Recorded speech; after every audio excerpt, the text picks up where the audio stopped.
पता नहीं रैली करूगा तो कि मोदी साहब दोबारा फिर उस तरह का कोई ड्रामा करेंगे कि मैनू जिथे रश ना होया कि मैनू खतरा सी जान दा।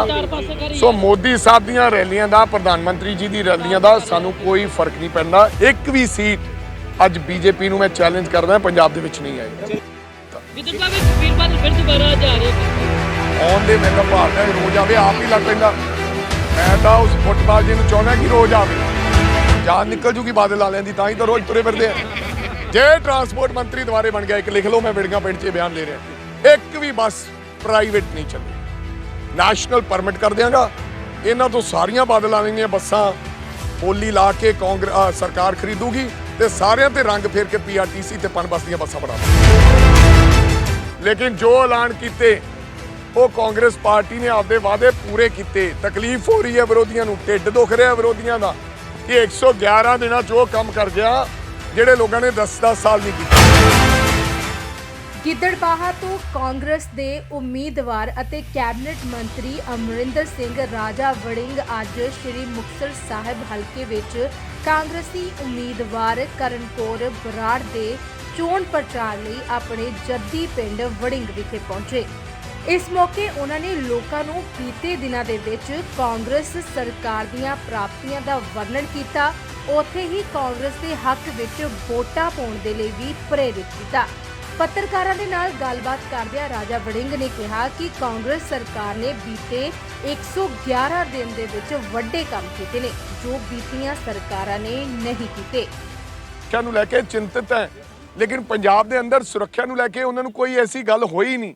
ਕਿਸੇ ਨੇ ਉਹਨੂੰ ਮੰਦਾ ਨਹੀਂ ਬੋਲਿਆ, ਕਿਸੇ ਨੇ ਉਹਨਾਂ ਨੂੰ ਗਾਲ ਨਹੀਂ ਕੱਢੀ, ਕਿਸੇ ਨੇ ਕੋਈ ਐਸੀ ਦੁਰਘਟਨਾ ਨਹੀਂ ਕੀਤੀ।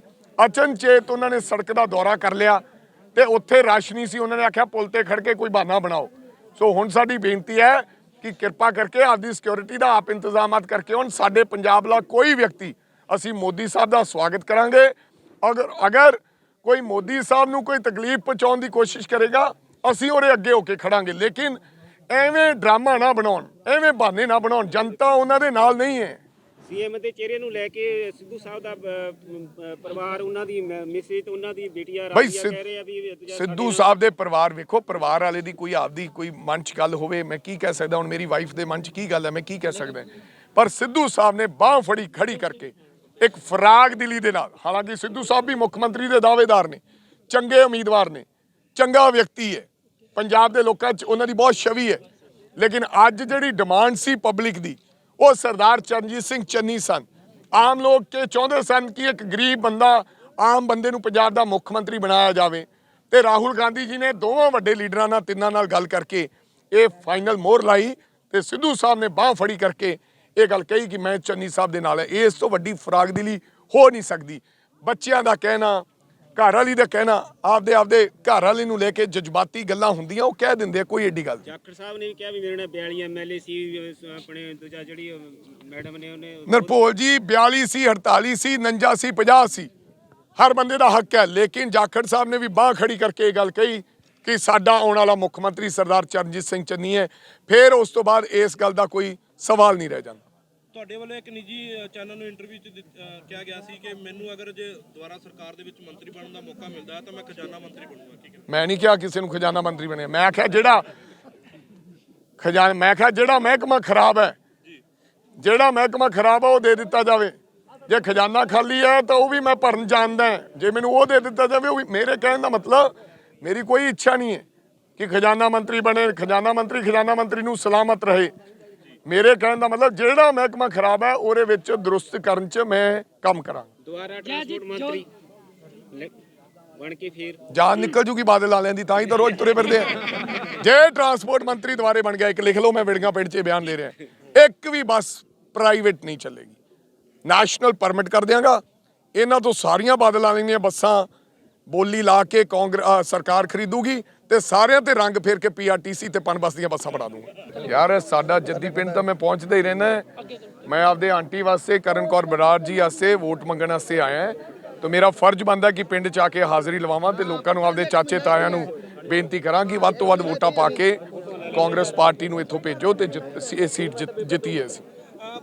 ਮੋਦੀ ਸਾਹਿਬ ਦੀ ਜਿਹੜੀ ਹੁਣ ਰੈਲੀ ਸ਼ੁਰੂ ਹੋ ਰਹੀ ਹੈ ਪੰਜਾਬ ਦੇ ਵਿੱਚ 20 ਤਰੀਕ ਤੱਕ ਉਹਨਾਂ ਦੇ ਵੱਲੋਂ ਕੀ ਕਹਿੰਦੇ ਰੈਲੀਆਂ ਕੀਤੀਆਂ ਜਾਣੀਆਂ, ਕਿਵੇਂ ਦੇਖਦੇ ਹੋ? ਪਤਾ ਨਹੀਂ ਰੈਲੀ ਕਰੂਗਾ ਤੇ ਕਿ ਮੋਦੀ ਸਾਹਿਬ ਦੁਬਾਰਾ ਫਿਰ ਉਸ ਤਰ੍ਹਾਂ ਦਾ ਕੋਈ ਡਰਾਮਾ ਕਰਨਗੇ ਕਿ ਮੈਨੂੰ ਜਿੱਥੇ ਰਸ਼ ਨਾ ਹੋਇਆ ਕਿ ਮੈਨੂੰ ਖਤਰਾ ਸੀ ਜਾਣ ਦਾ।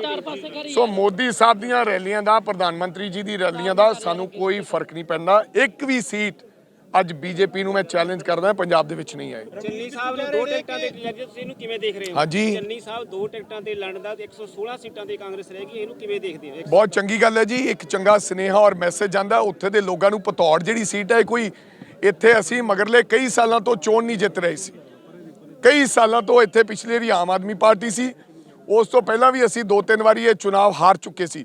ਮੈਨੂੰ ਲੱਗਦਾ ਜਿੱਥੇ ਔਖੀ ਸੀਟ ਹੈ, ਟਫ ਸੀਟ ਹੈ, ਉੱਥੇ ਜਾ ਕੇ ਸਰਦਾਰ ਚੰਨੀ ਸਾਹਿਬ ਨੂੰ ਲੜਨਾ ਚਾਹੀਦਾ ਸੀ, ਇਸ ਕਰਕੇ ਉੱਥੇ ਲੜ ਰਹੇ ਨੇ। ਤੁਸੀਂ 111 ਦਿਨਾਂ ਦੀਆਂ ਪ੍ਰਾਪਤੀਆਂ ਗਣਾਉਣੀਆਂ, ਚੰਨੀ ਸਾਹਿਬ ਨੇ ਬੜੇ ਵਿਕਾਸ ਦੇ ਕੀਤੇ। ਤੁਹਾਡੇ ਵਿਰੋਧੀ ਇਸ ਗੱਲ ਨੂੰ ਕਹਿੰਦੇ ਆ ਵੀ ਚੰਨੀ ਸਾਹਿਬ ਨੇ 111 ਚ ਬੜੀ ਮਲਾਈ ਕੀਤੀ।